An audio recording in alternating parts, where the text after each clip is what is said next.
Buenos días a todos y a Bonjour à todas. tous, bonjour à toutes. Gracias por estar Merci de aquí. votre présence. Ya son las Il 11, est así que donc vamos a comenzar 11 heures, con la donc nous allons commencer presentación par la hoy. Pero présentation antes prévue ce de jour. Alors je me introducirme présente. y comenzar, quiero Rappelez-vous recordarles tout que d'abord que si usted si vous desea souhaitez recevoir le información service de o l'interprétation, necesita si vous escuchar esta souhaitez écouter presentación en otro cette idioma, présentation dans une autre puede langue, vous pouvez accéder accesarlo au service en la d'interprétation. parte de En abajo bas de votre écran, hay vous un allez voir un globe un terrestre sur globo lequel donde usted cliquer puede elegir su et qui idioma vous para permettra donc escuchar de la choisir, de presentación, va a sélectionner la ser langue de en votre inglés, choix. Je vais moi parler en pero espagnol, si mais si usted vous souhaitez desea recevoir interpretación en otro l'interprétation dans une idioma, autre langue, varios nous idiomas avons disponibles, puede accesarlo de esa ce manera. service donc d'interprétation Buenos multilingue. días. Alors bonjour à toutes et à tous. Me Je alegra suis que ravi estemos saludándonos que en el chat. nous puissions Vamos être a tous ici et estar nous saluer via le utilizando chat. el Nous chat allons utiliser como précisément le chat la medida comme moyen principal para principal comunicarnos, ya que somos de un grupo bastante communiquer entre nous, grande puisque y pues nous para sommes ici mantener nombreux et lo más que nous allons podamos donc ainsi el pouvoir control conserver un certain contrôle de que estemos en mute y afin no d'éviter que unos de nos nosotros différentes voix ne se chevauchent, puisque solamente ceux qui ne la parlent pas donc función sont del chat. tous Así que avec buenos le días, micro mi coupé. nombre es Alors Bianca Vargas je m'appelle Ocasio, Bianca yo Vargas soy Ocasio, trabajadora je social suis travailleuse licenciada sociale licenciée en el avec le Centro de Centre de Residencia del résilience Niño en de el Hospital l'enfance à Robert H. l'hôpital Lurie Children's Robert en Chicago. H. Lurie à Así que esta mañana Chicago. con Je suis ustedes, ravi esta d'être avec vous mañana vamos a estar hablando ce un matin. poco Nous allons sobre cómo parler proveer de apoyo bien emocional comment a los fournir un niños soutien afectados émotionnel por à el des trauma. enfants touchés par un Veo que tenemos traumatisme. muchas personas Je vois qu'il y a énormément entusiasmadas, de así que personnes para ici asegurarnos de que présentes. estén en la sesión que usted desea, si Si usted vous puede, voulez, alors veo que algunos je nos vois están acompañando que por certains nous teléfono. accompagnent même par téléphone ici. Así que Donc, qué je bueno suis que estén ravi que aquí vous de la manera soyez que, ici, que vous usted pueda puissiez estar presente. écouter. Estamos Nous sommes contentos de que ravis puedan estar aquí. bien de Si no votre es présence. posible Si para vous usted pouvez accesar el chat, accéder, no si se vous ne pouvez pas preocupe. accéder au chat, ne vous inquiétez Vamos a pas. estar utilizando Nous mayormente esa allons función para utiliser compartir la cualquier fonction idea, pour pregunta, partager des comentario idées, que puedan commentaires tener. éventuels. Donc, en Nuevamente, tout cas, gracias merci por estar infiniment aquí vraiment de votre un présence un sábado samedi. Je tiens à le y souligner sacando su et tiempo d'avoir pris le para temps escuchar donc esta presentación. d'écouter cette Así que présentation. vamos a Nous allons comenzar con el commencer tema donc de hoy. sur le thème qui nous concerne aujourd'hui. Primero que todo, Avant somos tout, un nous sommes modelo de un modèle de collaboration et d'apprentissage en el au sein du centro centre donde estamos en el dans hospital. l'hôpital Así que qui nous simplemente le accueille. pedimos que Donc, por favor ne copie copiez estas pas ces diapositivas diapositives sans si demander la primero permission, nosotros l'autorisation compartimos todos d'abord. estos materiales, Nous pouvons por vous favor envoyer nos deja saber notre matériel, mais compartir con otros. avant de le partager à quiconque, veuillez nous demander l'autorisation, s'il vous plaît. Antes de Avant de comenzar, quiero commencer, tomar un je vais momento para prendre proponer quelques estos minutes pour acuerdos vous grupales. proposer ces accords de groupe. Ahora mismo veo que Je somos un vois grupo que de nous sommes un 43 groupe ici de personas 43 personnes, c'est fantastique. y entendemos que Et cada uno de ustedes chacun d'entre vous est ici desea informarse finalement sobre pour el pouvoir trauma, obtenir des informations sur le traumatisme, pour dudas certainement éclairer o certains también doutes, usted puede tener ou una également experiencia nous faire part personal d'une con el trauma expérience o puede personnelle haber liée à cercanos un que sean traumatisme ou afectados d'une por el personne que vous trauma. connaissiez Así que les qui pido que por puisse favor être liée à un dejemos que estos traumatisme. Donc acuerdos cet grupales accord guíen nuestra groupal conversación va durante la donc presentación. guider notre conversation tout au long de El ce temps qui primero nous est es imparti. respetar distintas Tout d'abord perspectivas. en Debido a respectant nuestra différentes crianza, nuestros perspectives en fonction de nos valores, croyances, nos valeurs, experiencias nos de expériences de vida, vie. Nous todos avons tenemos tous et perspectivas toutes des distintas. perspectives Así différentes. que Donc, les pido que il podamos nous faut respetar absolument esas distintas respecter ces perspectivas, différentes perspectives, aun même si si alguien quelqu'un comparte su nous fait opinión part d'une o opinion, alguien que a lo mejor tenga et una opinión même si quelqu'un distinta d'autre a de une nosotros. opinion complètement différente. Alors, El le segundo deuxième point acuerdo es la d'accord concerne la confidencialidad. Y esto confidentialité. es simplemente una Alors, c'est palabra un mot un peu relativamente pompeux souvent, mais ça sencilla. signifie tout simplement la vie privée. Que Finalement, il compartan s'agit de ne información pas partager personal d'informations o personnelles su ou experiencia personal d'expériences sobre el personnelles trauma, sur pero un sí pedimos traumatisme, que mais si si alguien comparte quelqu'un cualquier veut nous información que partager sea des sensible informations qui soient o sensibles ou personal, protejamos la nous privacidad de esa persona, protégeons-nous la vie lo personnelle de cette compartimos personne, nous ne fuera partageons de pas este grupo. à l'extérieur ce qui est échangé ici. Finalmente, escuchar Et activamente. enfin, en A dernier veces lieu, il podemos estar s'agit de haciendo l'écoute muchas cosas a la active. vez. Yo soy Moi, una que je hace fais muchas énormément cosas de a la choses en vez, même temps, pero généralement, le mais pedimos que durante pendant este ce tiempo temps qui nous est hablando imparti, nous allons de vraiment faire en sorte comprensión d'être durante la pleinement presentación présents y au cours de poder cette escuchar compréhension afin de bien pouvoir écouter de façon y active et comprender las retenir les distintas informations qui nous sont perspectivas. partagées. También reconocemos que la Nous presentación de reconnaissons hoy également puede ser que difícil, la sobre todo si présentation estamos d'aujourd'hui peut être en el délicate trauma et que puede ser difficile puisqu'il muy estresante s'agit y d'un puede causar un trauma qui impacto peut être emocional. particulièrement stressant et Este causer un material impact y nuestra émotionnel discusión puede tener una carga particulièrement emocional independiente important. de tus propios Alors, indépendamment antecedentes o tus des propias propres experiencias. antécédents ou Pero des lo que discutimos puede expériences, mais servirle a algo también On peut également rappeler ce qui a été eh bien, vécu par d'autres personnes, ce que certaines personnes vivent en ce moment, peuvent provoquer des réactions particulières. Donc nous voulons juste vous rappeler que vous êtes tout à fait ici dans un endroit tout à fait sûr, nous sommes entre amis, et donc sentez-vous à l'aise de vous éloigner pour prendre un petit moment si vous en avez besoin, pour pouvoir prendre un petit bol d'air et prendre soin de vous-même. Tout simplement, nous sommes tout à fait conscients que le fait de prendre soin de soi est tout à fait important et de gérer ses émotions et donc de veiller sur soi. C'est ce qui est important ici. Alors, maintenant que nous avons établi les différents accords, nous avons donc présenté un petit peu. Donc, je vais commencer par la thématique d'aujourd'hui. Alors, tout d'abord, je vais définir ce qu'est un traumatisme. Un traumatisme, vous avez souvent écouté ce mot au préalable. Il s'agit simplement d'une expérience perturbante qui peut menacer la vie d'une personne et généralement, elle est éloignée de toute expérience qui peut être considérée comme ordinaire. Donc, c'est quelque chose qui a une implication émotionnelle, qui cause énormément de stress. Et lorsqu'on parle de stress traumatique lors de l'enfance, eh bien, ce sont les enfants qui sont passés par des situations traumatiques particulières. Lorsque les enfants, lors de ces situations, de ces événements, peuvent sentir eh bien, leur faculté de faire face à la vie un petit peu perturbée. Dans certains événements, les enfants ont eu peur pour leur vie ou ils ont craint d'être blessés ou ils ont été témoins de violence ou ils ont perdu un être cher tragiquement.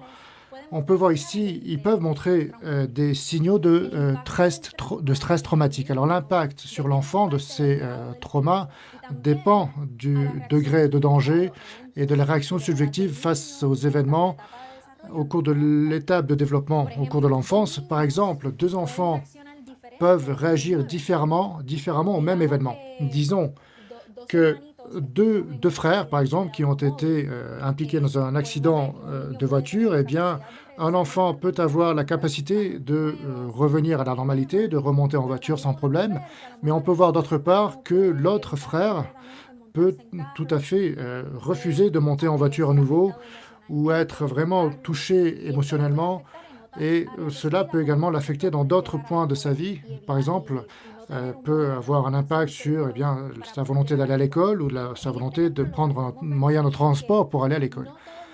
Donc, tous les événements ne sont pas nécessairement traumatiques pour tous les enfants.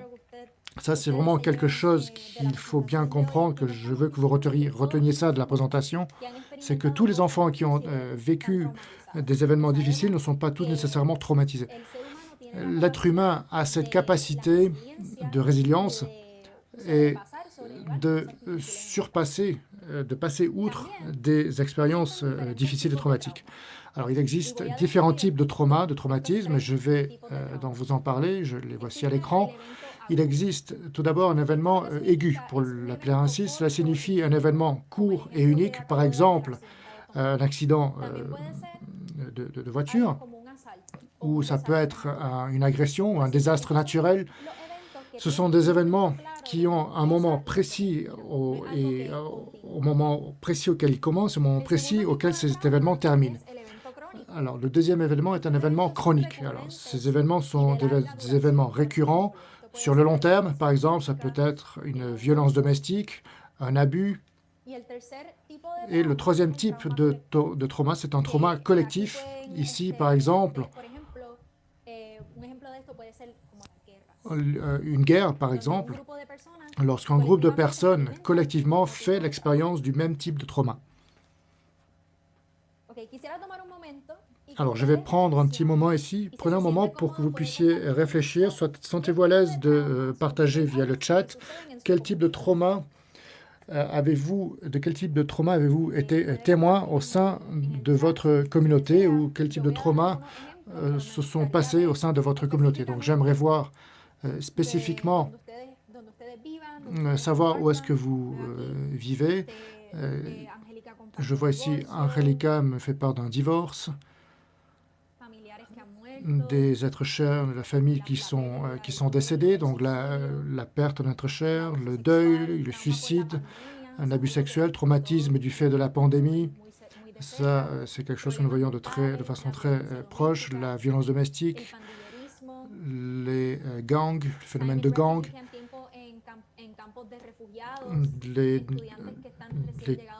l'expérience dans les camps de réfugiés, l'expérience d'étudiants en provenance d'autres pays. Très bien, merci beaucoup de partager la violence domestique, la violence conjugale. Alors, sentez-vous tout à fait à l'aise, en toute confiance, de pouvoir échanger du racisme, gang, camp de détention.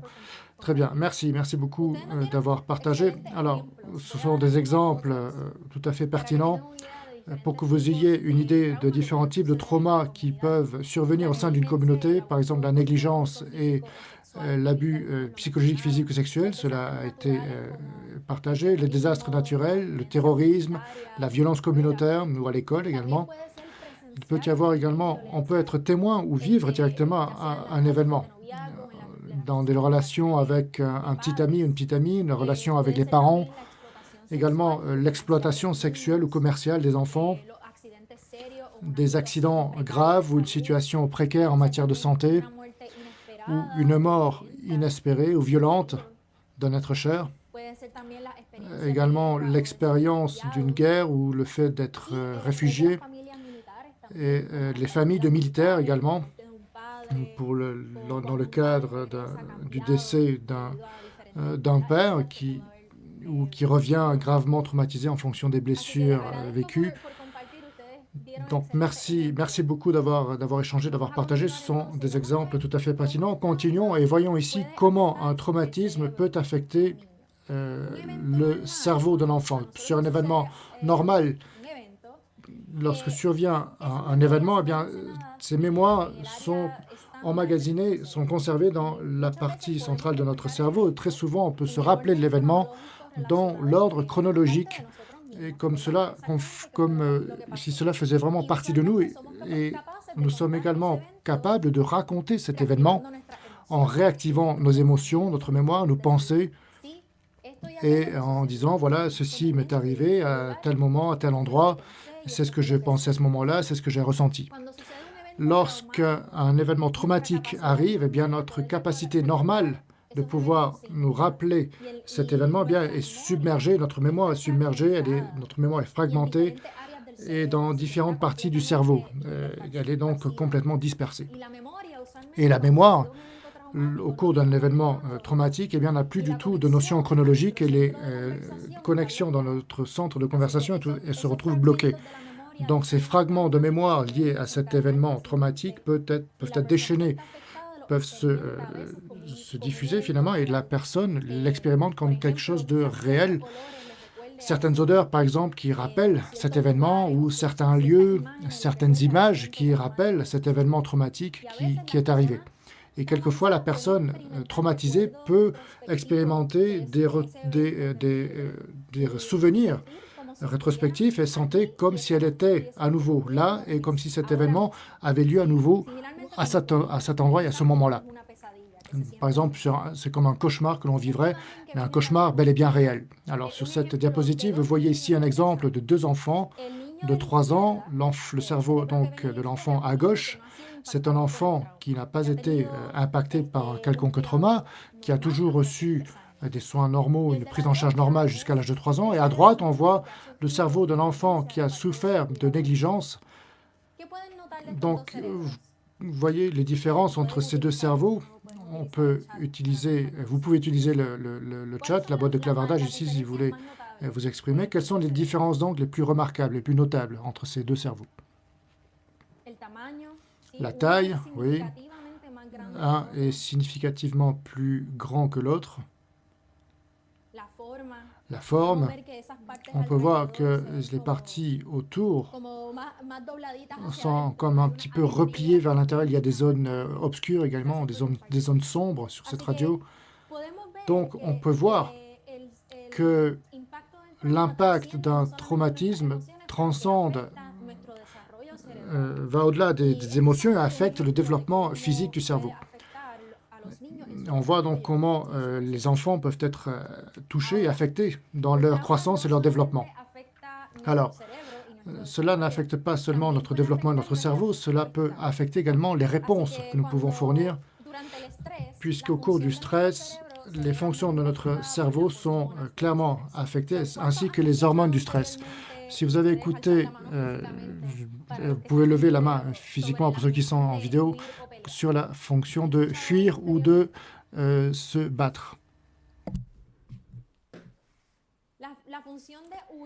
La fonction de s'enfuir ou se battre, c'est quand les personnes est dans une menace, notre corps se prépare pour réagir. Et pour notre ancêtre, en fait, ça fonctionne comme ça parce que les personnes devaient lutter pour la nourriture, pour survivre, en fait, et pour prendre soin des autres. Aujourd'hui, on peut penser de différents exemples comme ça fonctionne.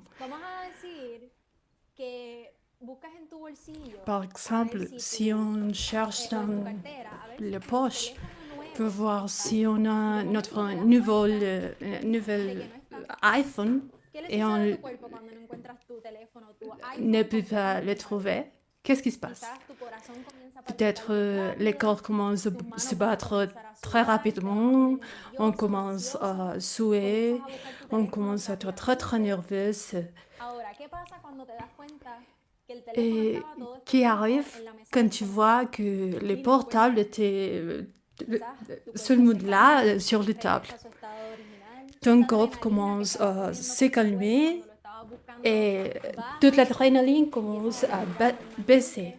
Tu commences à respirer de forme toute naturelle, de nouveau. Oui, ça c'est la relation qu'on peut faire maintenant. Et ça a tout à voir avec les réactions de notre corps. Et c'est normal.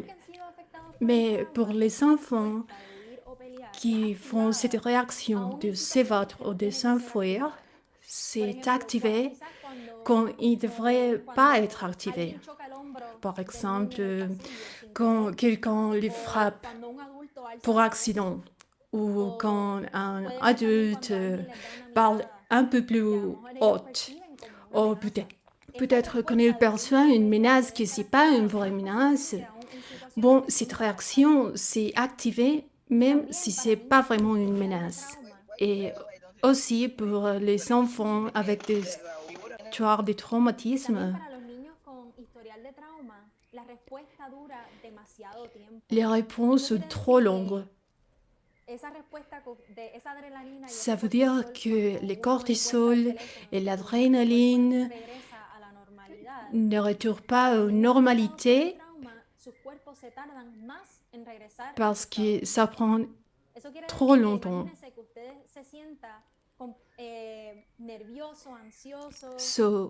Alors, l'anxiété à l'école, quand ils sont en train d'apprendre ou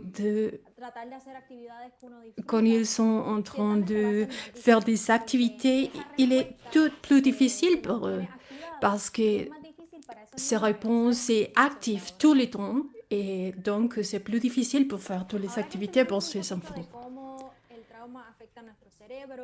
Alors, nous entendons maintenant comme le cerveau fonctionne et les réponses qu'on a avec le traumatisme. On peut parler maintenant des possibles symptômes. Maintenant, on comprend comment ou quelles manifestations on peut trouver. Peut-être on peut comprendre s'il y a quelques symptômes avec notre enfant. Peut-être qu'ils ne peuvent pas dormir ou ils ont des cauchemars. Ils ne vont pas aller à l'école. Ils ont perdu l'appétit. Ou ils ont commencé de nouveau à faire pipi au lit. Ou ils ont des réactions aux autres étapes de développement qu'ils ont déjà passées. Ils ont aussi des problèmes d'attention à l'école ou avec les parents. Il s'éloigne de ses amis ou des activités qu'il auparavant c'était bien pour lui. Ils sont aussi plus nerveux. Et de nouveau, je ne veux pas dire que si votre fille, votre fils ont 2 ou 3 de ces caractéristiques, c'est précisément parce qu'ils ont vécu un traumatisme. Non, parce que pas tous les enfants réagissent de la même façon, mais c'est possible qu'ils ont quelques de ces caractéristiques. Et aussi, c'est important de dire, nous, comme parents, qu'est-ce qu'on peut faire pour notre enfant. Et c'est aussi important de dire comment on peut traiter le stress traumatique pour les enfants et les adolescents. Normalement, on donne d'éducation spécialisée pour l'impact qu'il peut avoir pour les traumatismes. Et ça, c'est important pour vraiment donner du soutien aux personnes traumatisées. Il aussi aide pour donner certain sens de sécurité pour les personnes et pour aussi donner une sensation de sécurité et créer l'environnement correct. C'est aussi important de trouver des outils pour respirer correctement, pour utiliser le mindfulness et des autres outils pour de pleine conscience, par exemple, pour vraiment aider. Alors, beaucoup de traitements qu'on utilise, c'est vraiment pour arriver à parler de l'événement traumatisant et que ça n'affecte pas ou ne touche pas l'enfant de nouveau. Et c'est aussi important pour les parents d'écouter parce qu'on sait que c'est important que les enfants arrivent vraiment à laisser dans le passé cet événement. Alors, maintenant, on peut parler de qu'est-ce qu'on peut faire à la maison pour aider les enfants.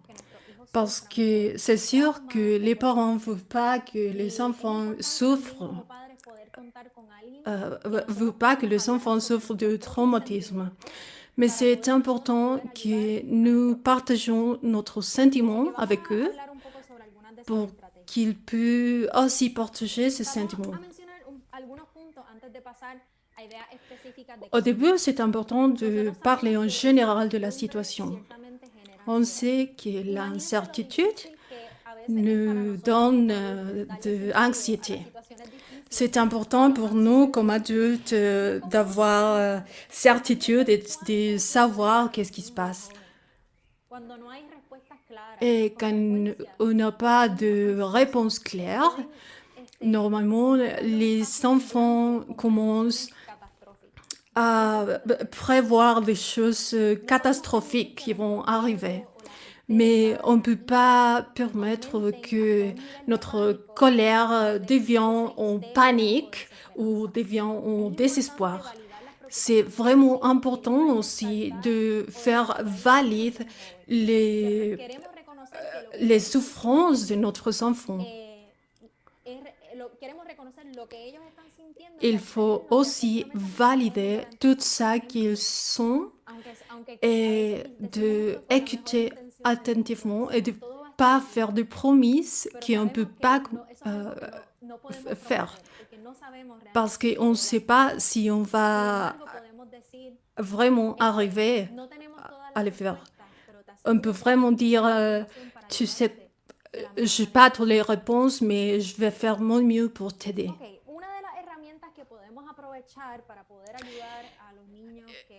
Une des outils qu'on peut utiliser pour aider les enfants, ce sont les premiers secours psychologiques. Ici, en vert, on a les réponses les plus habituelles dans les crises. Et le second colonne, que c'est un orange, ce sont les aides qu'on peut utiliser. Alors, si la réponse, c'est le peur, on peut donner de sécurité et de consolation. Si la réponse est anxiété, on donne de tranquillité. S'ils ont besoin de sentir une connexion, on les donne la connexion. S'ils se sont comme désespérés, alors on donne d'espoir. Alors, comme on est en train de parler de personnes en crise, c'est important de parler. Qu'est-ce qui vous inquiète quand vous parlez avec vos enfants? Vous vous encouragez à écrire dans les chats. Quand vous parlez avec vos enfants, a-t-il quelque chose en particulier qui vous inquiète ou que vous deviez plus nerveuse de parler avec eux?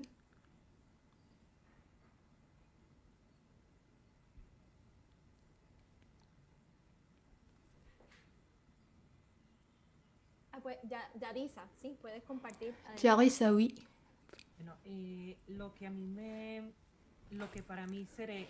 Bon, pour moi, le plus difficile, en fait, c'est quand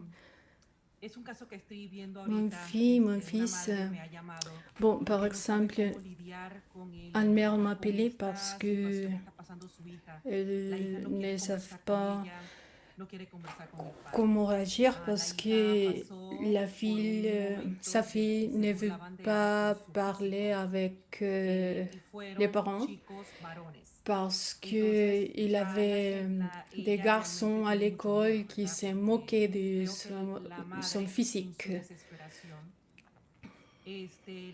La mère est très désespérée et dans un certain moment, elle avait dit, tu sais quoi, je vais prendre ton mobile si tu ne parles pas avec moi. Parce qu'elle était vraiment, vraiment désespérée. Et dans ce moment-là, la fille a confessé que c'était ça qui arrivait. Et dans ce moment, la fille mangeait toute seule dans la salle de bain parce que tout le monde se moquait d'elle.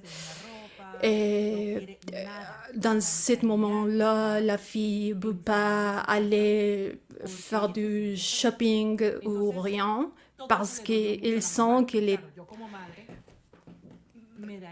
très mal. Alors, je pense aussi que pour moi, ça serait très, très angoissant. Et le pire, c'est que la fille a commencé à se faire des cours dans les peaux. Je crois que nous ne sommes prêts pour vraiment réagir à des situations comme ça. Merci pour partager des situations comme ça parce que je crois qu'il y a plusieurs personnes qui sont dans des situations difficiles comme ça. Et comme parents, c'est vraiment difficile de savoir comment réagir et de savoir quoi faire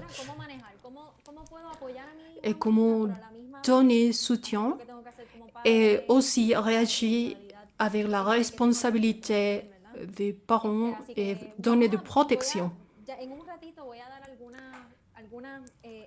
Plus tard, je vais aussi donner des stratégies spécifiques qui sont pour des émergences spécifiques. Comme ça que tu as dit qu'elle a commencé à s'écouter. Et il faut aussi dire que pas toutes les autolacérations sont des émergences ou des urgences. Parce que parfois, quand ça arrive ou quand ça commence, on a vu que quand ils commencent à faire quand ils ont commencé à se faire danger, ils le font seulement pour prendre l'attention. C'est pas vraiment parce qu'ils font des besoins de se faire mal. Alors, ils commencent à se lacérer seulement pour attirer l'attention de ses parents. Et parfois, on commence à réagir seulement parce qu'on veut vraiment aider, mais on doit prendre un moment pour vraiment voir c'est quoi la situation et voir c'est quoi la réaction qu'on doit prendre. Et plus tard, on va parler de ça aussi. Et je vois que d'autres personnes nous ont partagé sur le chat que la situation s'empire.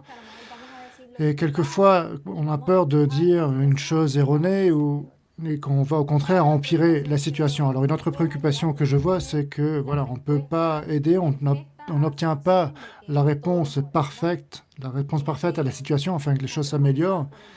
Il y a un traumatisme lié donc au harcèlement, ou alors on a peur même que la crise s'accentue. Alors tout cela sont des préoccupations tout à fait valables. Alors maintenant,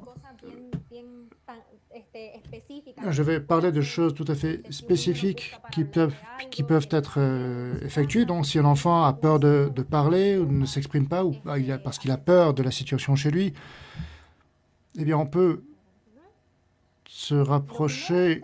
Alors, la première chose que vous pouvez faire pour aider un enfant en situation de famille qui est angoissé, c'est tout d'abord l'écouter.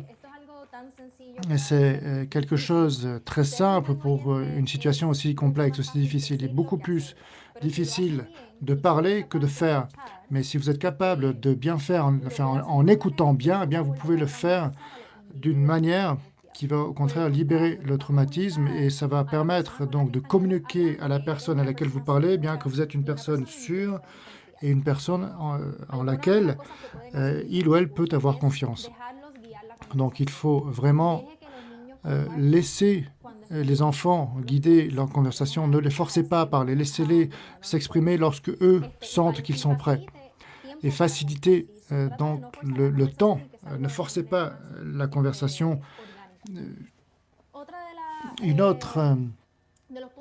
Un autre point essentiel, c'est de toujours rester calme, même si eux ne sont pas calmes. Vous, au contraire, eh bien, démontrez que vous pouvez tout à fait gérer ce que vous écoutez.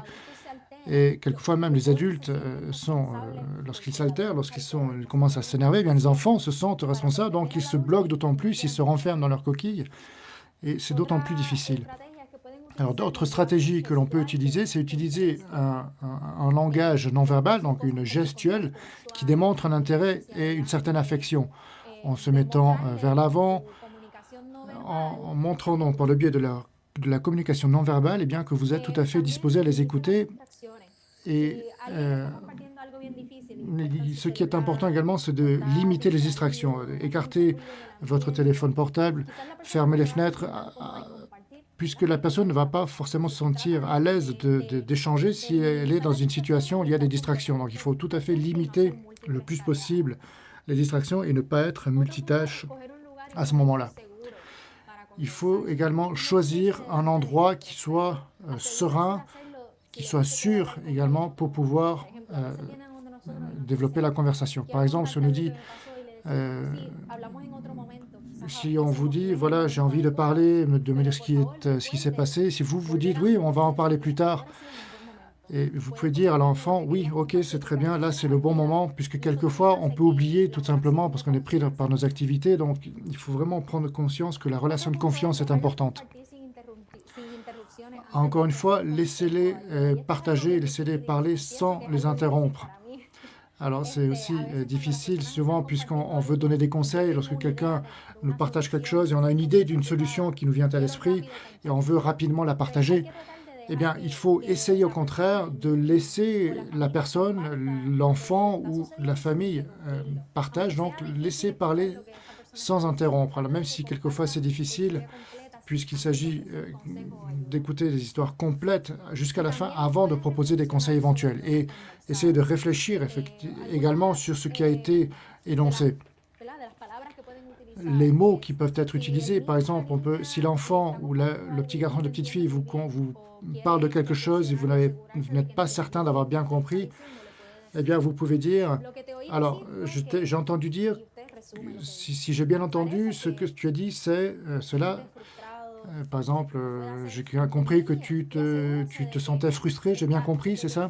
Voilà, donc en faisant ce genre en effectuant ce genre de dialogue, eh bien, l'enfant sent qu'il est écouté, et il peut donc d'autant plus se libérer dans sa parole. L'autre manière par laquelle nous pouvons aider l'interaction individuelle de ces personnes-là, c'est en fournissant une certaine consolation, en essayant de consoler, démontrer des stratégies telles que la respiration profonde, la relaxation musculaire, donc qui peuvent être utiles lorsque les enfants sont un petit peu perturbés par l'interaction. Et on peut donc leur dire, OK, on va prendre 2-3 minutes pour respirer, se calmer. Et ça va me permettre de mieux te comprendre. Une autre stratégie consiste à les aider à définir ces émotions en connectant les sentiments et les mots. C'est-à-dire ne pas supposer les sentiments que les enfants ressentent, mais aider au contraire les enfants à ce qu'eux puissent mettre un mot et reconnaître ce qu'ils ressentent. Par exemple, il semblerait que tu es triste, est-ce que c'est vrai? Ou si on remarque peut-être une certaine tension ou qu'il n'y a pas de contact visuel, ou il est distrait par quelque chose, eh bien, vous pouvez lui dire, il semblerait que tu sois un petit peu tendu, tu te sens un peu en colère ou tu te sens un peu irrité, ou est-ce que tu es préoccupé, est-ce que tu es perturbé? Voilà, donc il faut que ce soit l'enfant qui identifie vraiment le sentiment, la sensation par rapport à ce qu'il ou elle raconte. Rassurer, donner une certaine tranquillité également pour tout à fait affirmer ses sentiments. Ce qu'on peut dire, par exemple, c'est, entre guillemets, voilà, il semblerait que c'est un petit peu difficile et je suis ici pour t'aider. Alors, merci de partager tout ce que tu me dis. Tu es tout à fait courageux, courageuse. Alors, encore une fois, ne faites pas de promesses que vous ne pouvez pas respecter. Dites que vous pouvez aider, vous allez aider de la meilleure des façons à votre niveau. Par exemple, lorsque ce ne sont pas nos enfants, s'il y a des étudiants, nous allons essayer d'éviter de donner notre numéro de téléphone. Parce que s'il y a une situation qui arrive par la suite et si vous ne répondez pas à votre téléphone, eh bien, vous n'allez pas pouvoir être là, présent ou présente pour cette personne à un endroit précis. Donc, évitez de donner de faux espoirs. Vous pouvez dire, si tu as besoin de moi, appelle-moi le jour ou la nuit. Ne t'inquiète pas, tout va bien se passer. Ça, ce sont des promesses qu'on ne peut pas faire. Si tu as besoin de moi, je vais voir ce que je peux faire pour t'aider. Et ne t'inquiète pas, tout va bien aller, tout va bien se passer. Ne t'inquiète pas, moi je vais faire tout ce qui m'est possible de faire pour t'aider. Donc attention à tout cela, évitez de faire des promesses que vous ne pouvez pas respecter. Et finalement, je vais partager certaines ressources dont je ne vais pas lire cette diapositive. Elle sera disponible si vous le souhaitez pour que vous puissiez la lire plus tard, mais ce sont d'autres stratégies. Tout ce dont nous venons de parler, que vous pouvez donc pratiquer chez vous. Tout d'abord, eh bien, s'informer des réactions. Si vous avez des doutes, eh bien, consultez un professionnel de la santé mentale, qu'il s'agisse d'un psychologue scolaire, d'un médecin scolaire, quelqu'un qui peut vous donner davantage d'informations si vous avez des doutes.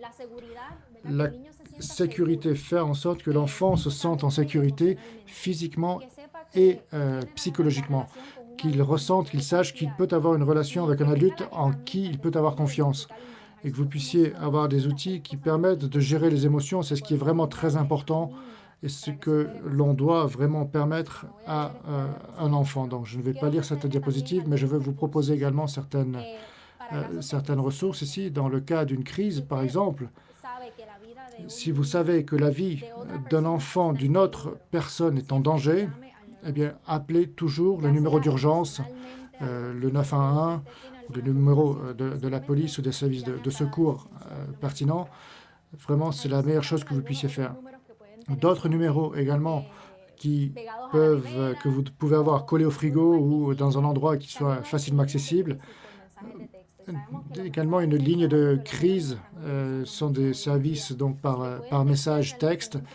Vous pouvez vraiment entrer en contact par SMS avec un professionnel de la santé, avec le personnel de santé professionnel. Par exemple, ici, le 741 741.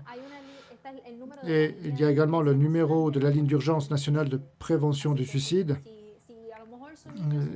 Si l'enfant ne se sent pas à l'aise, n'est pas disposé à parler avec vous, eh bien, expliquez-lui qu'il y a ces numéros-là de téléphone qui sont tout à fait disponibles et qu'il, elle, peut utiliser. Si en cas d'idée suicidaire, ou si il ou elle ressent le besoin de parler avec quelqu'un, voilà, mettez-lui à disposition ces numéros de téléphone. Et avant de conclure avec ma présentation, je veux souligner vraiment le point le fait de s'administrer des soins, de prendre soin de soi-même.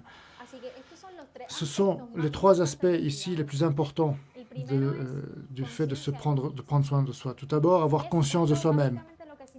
C'est ce que cela signifie, c'est savoir comment je me sens, quel est mon niveau de stress, et pouvoir identifier mes propres sentiments, mes propres émotions, mes propres sensations et comment je peux les gérer. Le deuxième aspect, c'est trouver l'équilibre. Je sais que quelquefois c'est très difficile de trouver un équilibre. Ce que cela signifie, c'est l'équilibre entre les différentes activités, les différents aspects de notre vie, par exemple l'activité professionnelle, la vie personnelle, le temps en famille et le temps de repos. Et en dernier lieu, les connexions. Il est vraiment très important de construire des connexions sociales avec d'autres personnes, avec les personnes envers lesquelles nous avons une confiance, créer ce réseau d'appui, puisque si on ne prend pas soin de nous, eh bien, ça va être difficile de prendre soin des autres. Et finalement, comme message, c'est un message d'espérance et de résilience que je souhaite laisser. Je veux vraiment mettre l'accent sur ces 3 points. Rappelez-vous que pas toutes les personnes qui subissent un traumatisme, eh bien, toutes ne sont pas forcément traumatisées. Les êtres humains, nous avons la possibilité de faire face à des situations difficiles et à les dépasser et à être remplis de succès dans la vie. Donc, même si quelque chose de mal qui survient n'est pas forcément une situation traumatique. Et si ça devient une situation traumatique, eh bien, nous avons la capacité de développer un développement sain pour le bien-être de nos enfants. Alors, je vous remercie d'écouter ce message d'espoir et j'espère que cette présentation d'aujourd'hui vous a été utile. Donc, nous avons 2-3 minutes encore qu'il nous reste. Donc, si vous avez des questions ou des commentaires éventuels, vous pouvez les écrire dans la boîte de chat ou la boîte de clavardage. Et je souhaite partager également nos sites internet. Vous pouvez obtenir énormément de ressources. Il y a le Centre donc, pour la résilience de l'enfance. Si vous avez besoin d'entrer en communication avec nous, il y a ici un courriel qui est affiché à l'écran. Et si vous avez besoin de ressources, on peut également vous les envoyer. Et voilà, donc je vous remercie vraiment infiniment et merci à toutes les personnes qui ont participé sur le chat. Merci beaucoup d'avoir échangé. Passez un excellent fin de semaine, excellent week-end et une très belle journée. Et prenez soin de vous.